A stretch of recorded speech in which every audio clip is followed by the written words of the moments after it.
कोई साधारण कन्या नहीं है जनक। इस धनुष से तुम्हारी पुत्री का भविष्य जुड़ा हुआ है जनक। ये धनुष निर्धारित करेगा कि भविष्य में सीता का योग्य वर कौन।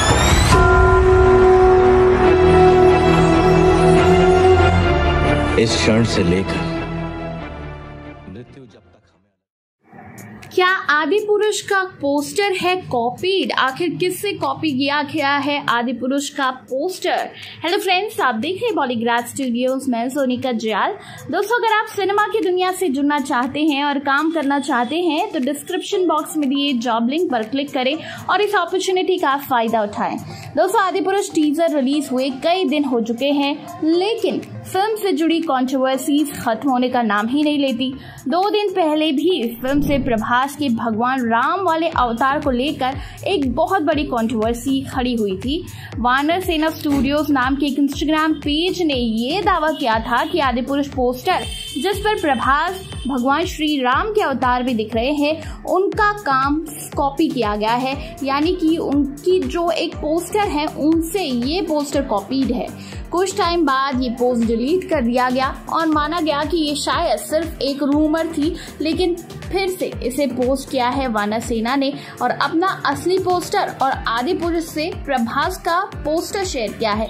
दोनों में कंपैरिजन करने का काम ऑडियंस ने छोड़ दिया है। साथ ही वानर सेना स्टूडियोज ने एक पोस्ट लिखकर साफ किया है कि हमारा काम अक्सर ही कॉपी कर लिया जाता है, इसीलिए हम ज्यादा ध्यान नहीं देते। लेकिन क्योंकि हमारा पोस्ट डिलीट करने के बाद काफी गलतफहमियां होने लगी, तो हमें लगा कि सारी बातों को समझाना जरूरी है।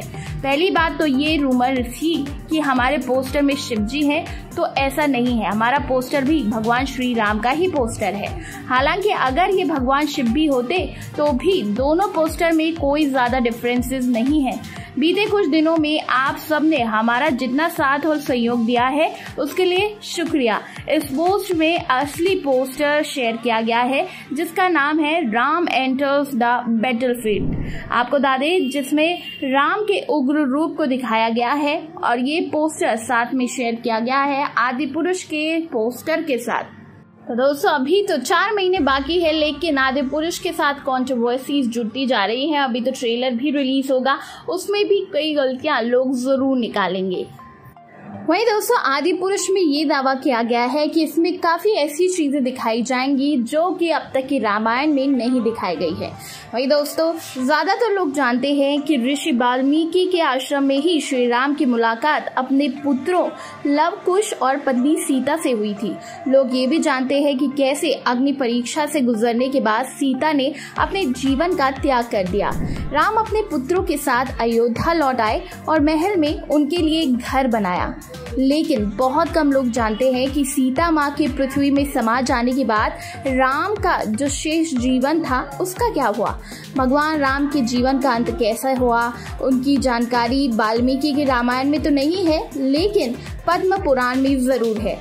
सीता को खो देने के बाद श्री राम ने कई वर्षों तक अयोध्या में शासन किया। उन्होंने अपने पुत्रों को राज्य का कामकाज संभालने के लिए तैयार भी किया। अपने शासन के दौरान राम ने अयोध्या के लोगों के लिए कई यज्ञ भी किए। अयोध्या की प्रजा पहले से ही राम को अयोध्या का सबसे अच्छा और आदर्श राजा मानती थी। राम का जीवन ऐसे ही चलता रहा। एक दिन एक बुद्धिमान ऋषि राजा राम से मिलने आए और उन्होंने कहा कि वो एकांत में कुछ बात करना चाहते हैं। राम विनम्रता पूर्वक ऋषि की बातें सुनने के लिए भूमि पर बैठ जाते हैं। ऋषि की सलाह के अनुसार राम ने अपने भाई लक्ष्मण से कहा कि वो दरवाजे पर ही रहे और इस बातचीत के दौरान अगर कोई आता है तो उसे आने की अनुमति ना दे। राम से मिलने आए ऋषि कोई और नहीं बल्कि समय के रूप में कालदेव थे। कालदेव श्री राम को ये याद दिलाने आए थे कि पृथ्वी पर अब उनका समय समाप्त हो गया है और उन्हें अपने मूल निवास वैकुंठ लौट जाना चाहिए। राम और कालदेव की बात चल ही रही थी कि इतने में महर्षि दुर्वासा वहां पर पहुंच गए। दुर्वासा ऋषि अपने क्रोधी स्वभाव के लिए जाने जाते हैं और उन्होंने कहा कि मुझे अभी राम से मिलना है।